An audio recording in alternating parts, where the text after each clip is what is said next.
Assalamualaikum warahmatullahi wabarakatuh. Halo soleh-solehah, berjumpa kembali di video pembelajaran. Seperti yang sudah Ananda ketahui, kita sudah memasuki tema 6 subtema 3. Namun kali ini video pembelajarannya berisi tentang muatan pelajaran PPKN. Untuk memudahkan pembelajaran kita, mari kita baca basmalah bersama-sama. Bismillahirrahmanirrahim. Mari kita mulai ya. Di mata pelajaran PPKN kali ini kita masih membahas tentang karakteristik individu. Namun yang dibahas kali ini karakteristik individunya dari segi agama. Seperti kita ketahui, ada beberapa hal yang termasuk karakteristik individu yang membuat kita beda dengan satu dan yang lainnya. Nah, keberagaman yang terjadi ini tidak menjadikan kita untuk bermusuhan. Namun, tentu kita harus saling menghargai maupun menghormati. Nah, di video pembelajaran ini kita akan belajar tentang karakteristik individu di bagian agama. Seperti kita ketahui, Indonesia itu memiliki keragaman yang banyak, dari mulai suku, sosial, seni, budaya, dan masih banyak lagi. Begitupun dengan keberagaman agamanya. Nah, soleh-solehah, setiap warga negara itu diberi kebebasan memeluk agama dan beribadah sesuai dengan keyakinannya masing-masing. Nah, coba kalian amati gambar berikut ini. Terdapat beberapa tempat beribadah agama yang berbeda-beda. Apakah kalian masih ingat dan masih bisa menyebutkan apa nama tempat beribadah tersebut? Bisakah kalian menyebutkannya? Ya, di gambar tersebut terdapat masjid, gereja, pura, vihara, dan kelenteng. Soleh-solehah, seperti yang pernah Ustazah jelaskan bahwa ada 6 agama yang diakui di Indonesia, yaitu Islam, Kristen, Katolik, Hindu, Buddha, dan Konghucu. Nah, keberagaman agama yang terjadi di Indonesia tentu dapat saja menimbulkan perpecahan kalau tidak memiliki beberapa sikap seperti toleransi, kasih sayang, tenggang rasa, dan bekerja sama.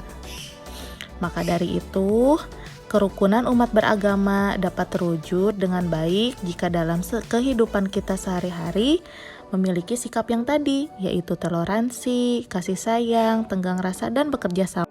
Mari kita pelajari tentang keberagaman agama dan tempat ibadah yang ada di Indonesia.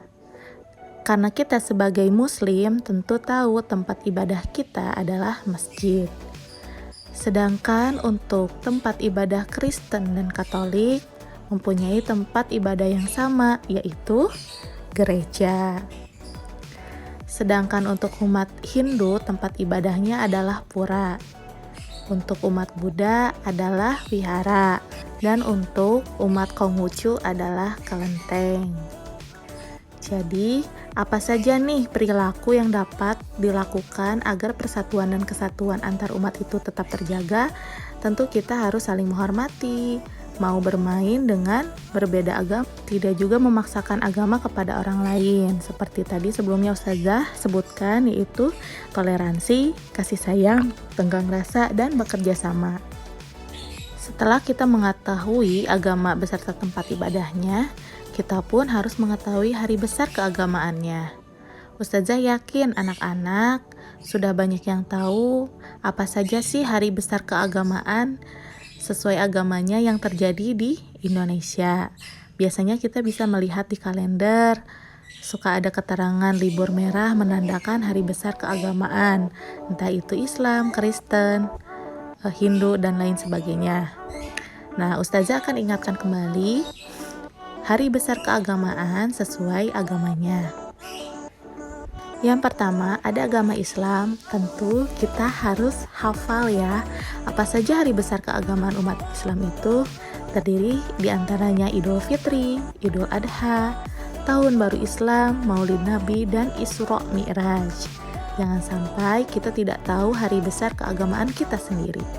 Kemudian ada Kristen dan Katolik yang mempunyai hari besar keagamaan yang sama, yaitu Natal, Paskah, dan kenaikan Isa Al-Masih. Adapun Hindu yang mempunyai hari besar keagamaannya Nyepi, Galungan, dan Kuningan. Untuk agama Buddha mempunyai hari besar keagamaan Waisak, Asada, dan Katina. Begitupun dengan Konghucu memiliki hari besar keagamaan yang cukup terkenal, yaitu Imlek dan Cap Gome. Setiap hari besar keagamaan memiliki makna tersendiri bagi umat yang merayakannya. Maka dari itu, setiap umat beragama harus saling menghargai keagamaan hari besar keagamaan. Makanya cara menghormatinya apa? Biasanya di kalender ada tanda libur sebagai tanda menghormati hari besar keagamaan antar umat beragama. Setelah anak-anak mendengarkan penjelasan Ustazah tadi, Ustazah ingin bertanya kembali nih. Jika kalian menyimak penjelasan Ustazah, tentu kalian bisa menjawabnya. Di gambar yang pertama terdapat tempat ibadah masjid. Berarti itu tempat ibadah umat Islam. Maka kegiatan keagamaannya adalah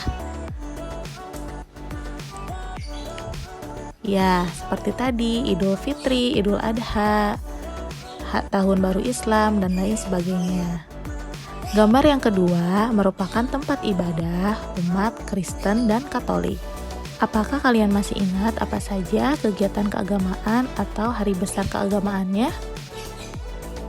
Ya, umat Kristen dan Katolik memiliki hari kebesarannya adalah Natal, Paskah, dan kenaikan Isa Al-Masih. Selanjutnya, apa kalian bisa menyebutkan gambar tersebut merupakan tempat ibadah agama? Ya, agama Buddha, yaitu wihara. Lalu kegiatan keagamaan atau hari besar keagamaannya adalah ya, Waisak, Asada, dan Katina. Selanjutnya juga ada pura yang merupakan tempat ibadah agama ya, agama Hindu. Apa saja kegiatan keagamaannya atau hari besar keagamaannya? Ya, ada Nyepi, Galungan, dan Kuningan. Dan gambar yang terakhir adalah tempat ibadah umat Konghucu yang bernama Kelenteng. Maka jenis kegiatannya adalah biasanya Cap Gome dan Imlek. Soleh-solehah, setelah menonton video ini, anak-anak silahkan siapkan alat tulis dan buku Prima 4B.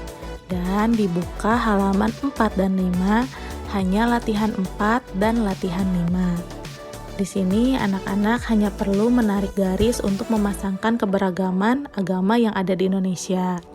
Kemudian di halaman 5-nya yang latihan 5, anak-anak hanya perlu memberi tanda checklist kepada jawaban yang tepat berdasarkan gambar untuk memastikan karakteristik individu.